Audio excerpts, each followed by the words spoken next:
So we are going to talk about Prisma P and Prospero registration. As you can see, Prisma is attached with a P, so there must be other Prismas as well. So Prisma P specifically talks about protocol of a systematic review. There is Prisma S and then there is Prisma. Prisma is for writing the main manuscript. After you have done your extensive work, when you are starting to write the manuscript, then Prisma comes into play. Prisma S is for reporting the search strategies. Prisma P is for the protocol. So the P here stands for protocol. So let me go through the presentation. So at the end of this lecture, you should be able to understand each item of the Prisma P checklist, which is used to write the protocol of a systematic review, and know the process of registering the protocol in Prospero. So at the end of this lecture, you will be able to open Prospero, and if you have a written protocol, you will be able to register it within a matter of a few hours. So writing a protocol. Let's start with writing a protocol. Why do we need to write a protocol? So it is a planning tool, right? You are going to state in advance what you are trying to do. So it helps you in planning and anticipate problems. It also helps in identifying selective reporting. Sometimes we say that we will do these things, but we don't deliver. That is called selective reporting. So when the reviewer or when the reader is going through your published manuscript, he can compare it with the protocol and see what has been done and what has been left out and for what reasons. So these are called protocol deviations or selective reporting. It prevents arbitrary decision making. Systematic reviews are systematic and reproducible. So we cannot make arbitrary decisions as we go along. So the protocol ensures that we stick to our initial plan. It reduces duplication. So if I have written a protocol and published it in Prospero, then I expect that other people will not work on the same protocol. So it reduces your duplication of work. Two people working on the same protocol, two groups working on the same protocol may not be as effective a strategy. It increases the credibility of research. So whenever you write your paper and you put the protocol number in there, that I have registered it in Prospero and this is my registration number, it increases the credibility of your research and the journals are more likely to look down upon you favorably. So there are different formats for writing a protocol. The Cochrane has a specific protocol which they format which they follow, and then there is a Prisma P guideline. We will look at both of these. So this is the protocol template for writing a Cochrane review. So if you are a part of a Cochrane review, you will be following this protocol template. But for this session, we are not going to go into the detail. We are going to go into the details of Prisma P. So the Prisma stands for Preferred Reporting Items for Systematic Review and Meta-Analysis, and the P stands for Protocol. So this was published in 2015. We will go through the Prisma P item by item, and I will try to give you a gist of what Prisma P is. After we have gone through Prisma P, you will be finding it very easy to write a protocol. Okay, you just have to fill in each item and you have a protocol ready.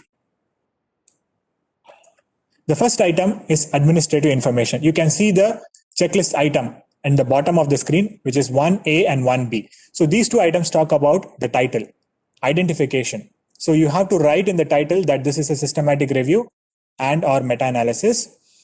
You have to say if it is an update or no. So if it is an update, you have to say updated systematic review, something like that. So the title should contain the word systematic review, and if it is an update, it should contain the word updated.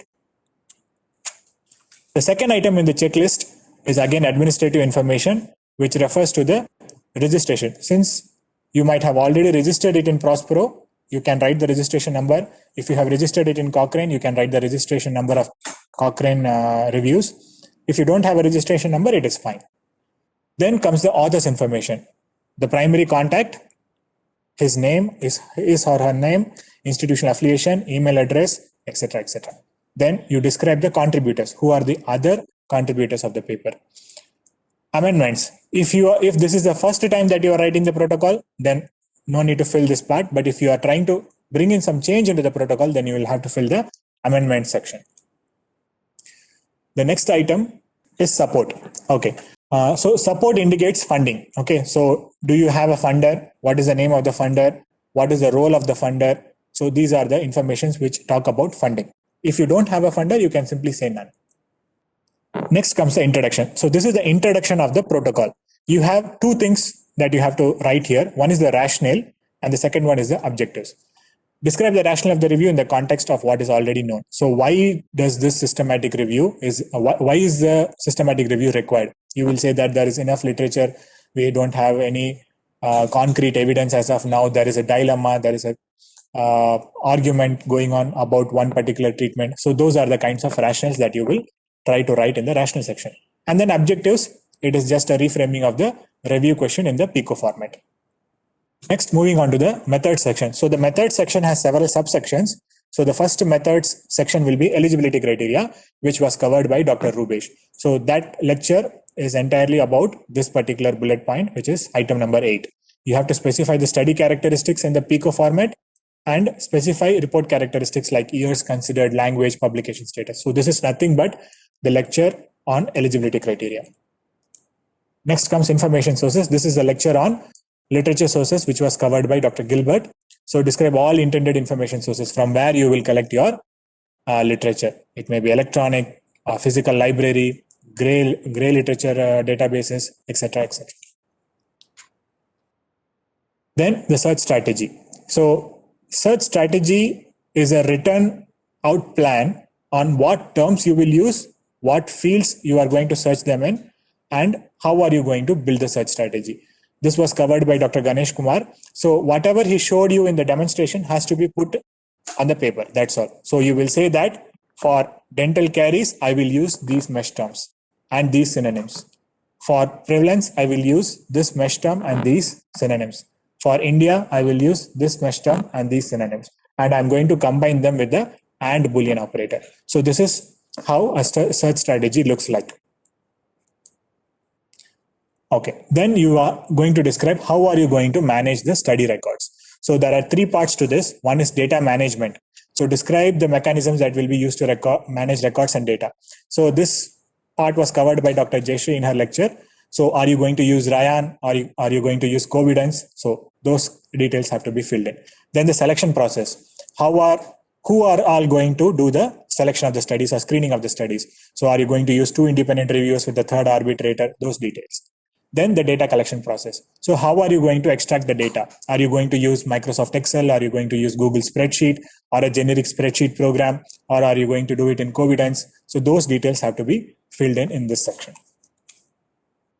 Then data items. So this is the data extraction sheet, which Dr. Jayshree was mentioning. So what are the items that you are going to extract in your data abstraction sheet? So this might be first author, country of publication, year of publication, main outcomes, confounding variables, etc., etc. All the subgroups that you are going to plan. Then outcomes and prioritization. So you have to list and define all the outcomes which you are going to look at. So for the gingivitis study, there were 2 outcomes, plaque index and gingival index. And there was one more index that we considered, which was the bleeding index. So there were 3 indices which were considered, but only 2 of them were the primary. So plaque index and gingival index were primary outcomes and the bleeding index was secondary outcome. So you have to mention clearly what is your primary outcome. It might be survival rate, it might be mortality, it might be whiteness of the teeth, it might be odor. So whatever outcome that you are interested in has to be mentioned clearly. And you can also say how are you going to measure it and in what terms. Are you going to measure it in terms of mean, proportion, standardized mean difference? So these are called effect sizes. So you have to mention what is the effect size. And the next section talks about the risk of bias in individual study. So just now Dr. Sarana Kumar was telling you about the risk of bias in individual studies. So how are you going to assess the bias in individual studies? There is Robbins 1 and 2 for clinical trials. There is Newcastle-Ottawa scale. There is JBI scale for observational studies. There are many more scales specific for the individual study designs. So you have to mention what scale you are going to use for this particular review. Then comes the data synthesis part. So you are going to describe the statistical aspects. If you are not very comfortable with statistical aspects, this section can be handed over to a statistical expert to write it for you. So we are going to describe the criteria under which the synthesis is going to happen. For example, you can say, I will do a meta-analysis only if I have 5 or more studies. something like that, or only if all the studies report a particular effect size in a particular format. So all the studies should report odds ratio, all the studies should report risk ratio, something like that. And you have to talk about the model which you are going to use, random effects model. How are you going to explore consistency and heterogeneity? How are you going to do subgroup analysis? How are you going to do sensitivity analysis? How are you going to explore publication bias? All the statistical parts have to be mentioned in this section. Then I was talking to you about meta biases. So in this section, you will write about publication bias and selective reporting within studies. Then confidence in cumulative evidence. All systematic reviews are not perfect. There are grading of systematic reviews. So you can grade the availability, the quality of evidence which is available in the systematic review. We use a tool called grading of recommendations, assessment, development, and evaluation. Okay, so now you have a written protocol. How to register the protocol? So I will start showing you the demonstration now. So if you type Prisma P in your browser, you will get this.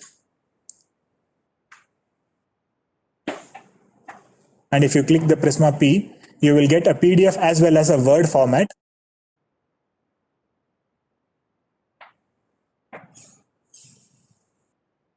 And it looks something like this. So all the items that we just discussed in the presentation are given as a checklist, and you can use this format to write your protocol. So Prisma P is available on the internet at this website. So let's go to Prospero. Just simply type Prospero in your web browser and it will take you to Prospero University of York. So this is a prospective register for systematic reviews maintained by the University of York. It is free. There is no registration cost associated with it. First, there are two uses of Prospero. One is to search for published systematic reviews or protocols which are currently ongoing. And second one is to register your own protocol. So in order to register, you have to log in. You have to create an account first by pressing the join button. Which will collect some basic information from you. Since I already have an account, I will just go ahead and log in. So you can see my name is appearing here. So I have the account already. So let us see the first purpose of Prospero. You go to search and it gives you a panel similar to PubMed, right? There is mesh, clear filters, show filters, etc. So let's see how many dental systematic reviews have been published have been registered with Prospero. So I'm simply typing dental and I'm pressing enter, go. So you can see that there are 6,853 records with the word dental in it. So you can assume that around 7,000 systematic reviews are currently undergoing on the dental topic. Okay. Let's see how many have been published, how many have been done in the last 1 year.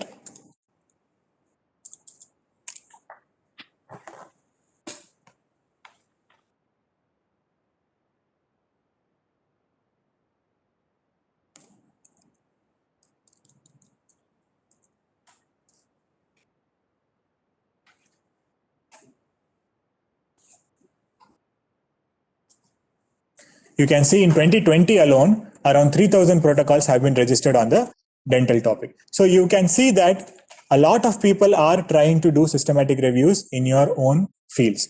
So it is a wake-up call for all of us to start doing research, at least systematic reviews from now onwards, because there is a lot of primary literature, as Dr. Bhavani pointed out, and someone should start synthesizing them into some collective evidence. So this is how you search for protocols. Let me check how many systematic reviews are currently undergoing on dental caries.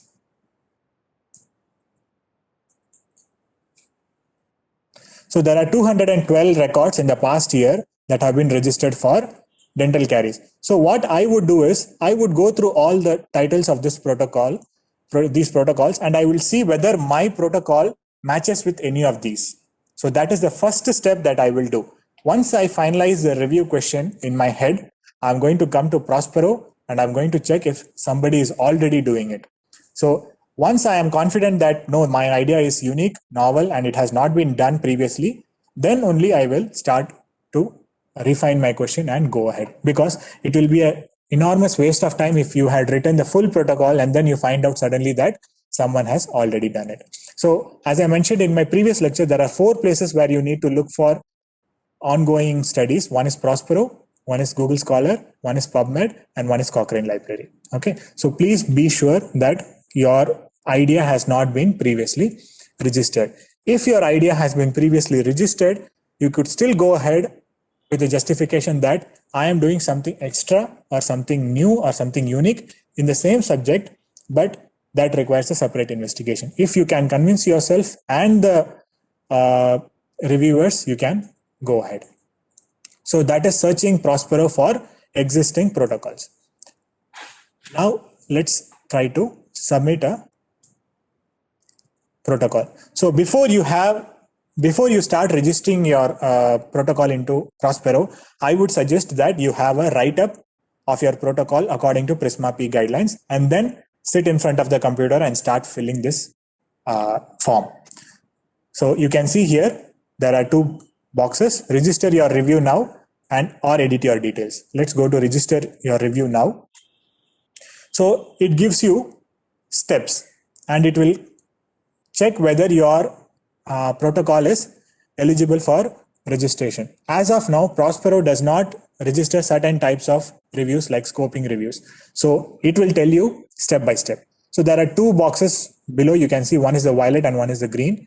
Green is for animal studies and purple is for human studies. So let us assume that we are going to do human review.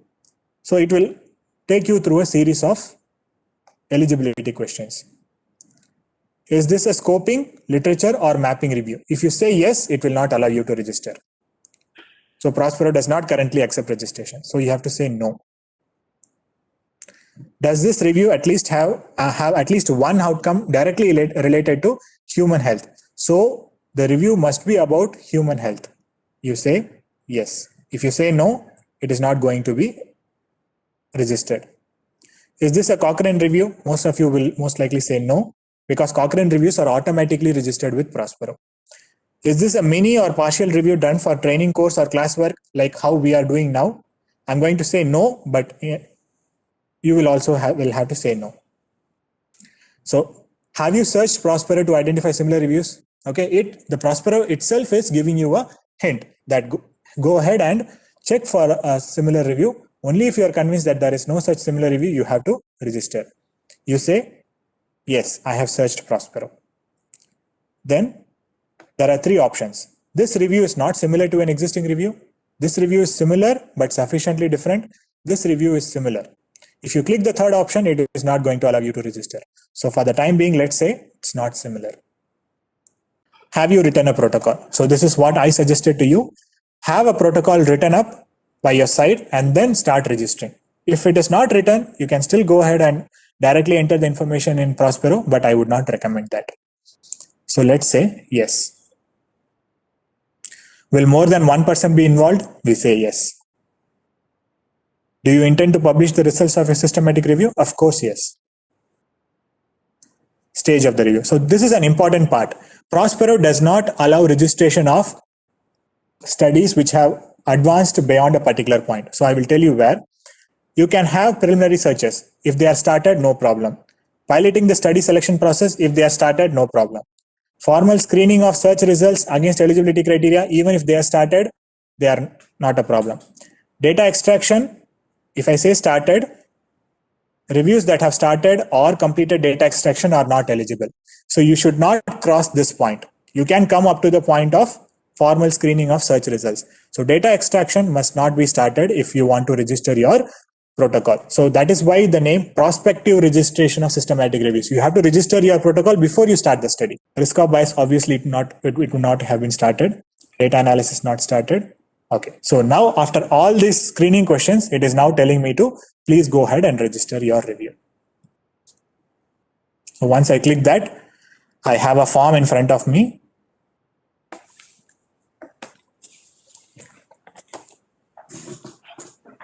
So there are boxes which you have to fill, and these boxes will be most of the time similar to the Prisma P checklist. So it is just a matter of copying and pasting your Prisma P into the specified boxes. So there is a review title, original language title, anticipated or actual start date, anticipated completion date, stage of the review at the time of this submission. This will already be pre-filled because of your screening questions. So this has already been pre-filled, you cannot edit it. Named contact. So who is the person who someone is supposed to contact in order to find information? Email, named contact address. So your address, complete address, phone number, affiliation, team members. So if you have a team, as I said in the first few lectures, systematic review is a team event. Okay, it's a teamwork. You need to have a statistical expert, a librarian preferably, methodological expert, subject matter expert, and some people who can do some administrative work. If that is available, this is a great effort. Otherwise, it will require a lot of your time and effort. Funding, if you have a funding or sponsor. As a matter of fact, ICMR and DHR do give funding calls for systematic reviews periodically. So if you are interested in doing systematic reviews, you can watch out for funding calls. Conflicts of interest, as with any other publication. Collaborators. So collaborators are not authors, but who are still working on a systematic review. So those are collaborators. Okay. From here onwards, we will start the actual protocol. So the review question, searches. If you have a search strategy ready and built up, you can give a URL. You can probably put it in your Google Drive and just simply give the URL to the search strategy. That is the link. Condition or domain being studied. For example, dental caries or maxillofacial injuries or some dental condition which you are studying. Then comes the PICO. Just copy paste the P, I, C, and type of studies, the S, and the context. Context is nothing but background. And then you have to type the main outcomes, which we have already written in the Prisma P. Measures of effect. Okay, a little bit of explanation may be needed here. So the measure of effect is that statistical quantity or the numerical value which we are going to combine or pool. For etiology studies, this may be odds ratio or risk ratio. For intervention studies, this may be standardized mean difference or relative risk or odds ratio.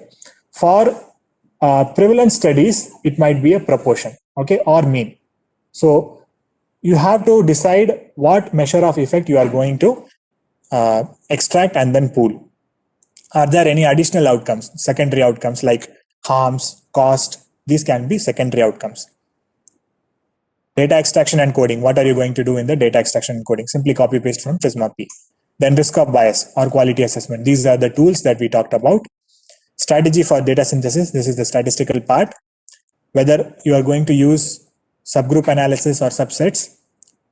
Type and method of review. So in the morning, I was talking to you about three main types of reviews. One is the prevalence review, therapy review, and etiology review. So does this fit any of those criteria?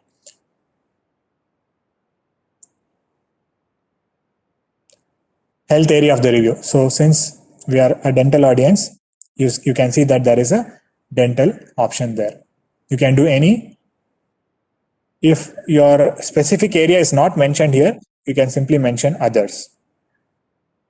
Language, country. If this protocol has been registered elsewhere, for example, Campbell or the Joanna Briggs Institute, these are the famous institutes which are working on systematic reviews, you can mention that registration number. If this protocol has been published elsewhere, so you can give the registration number or the link. Dissemination plans. Do you intend to publish the review on completion? Of course, yes. Keywords. So these are the words which Prospero will use to index your record. So you remember I typed dental caries, right? So whoever has put dental caries in the keywords, their protocol was shown to me. So if you want your protocol to be identified by certain keywords, you have to type them here. Details of any existing review on the same topic. So if there is an existing review on the same topic, you might need to provide justification as to how your topic is different from the existing review. current review status. Is it ongoing, completed but not published? Completed but not published cannot be registered in Prospero, so it must be ongoing. This is an update field. Okay, so for the first time you will click ongoing, but when you have completed the review, you can come here and update the details of the protocol. You can say completed but not published, completed and published.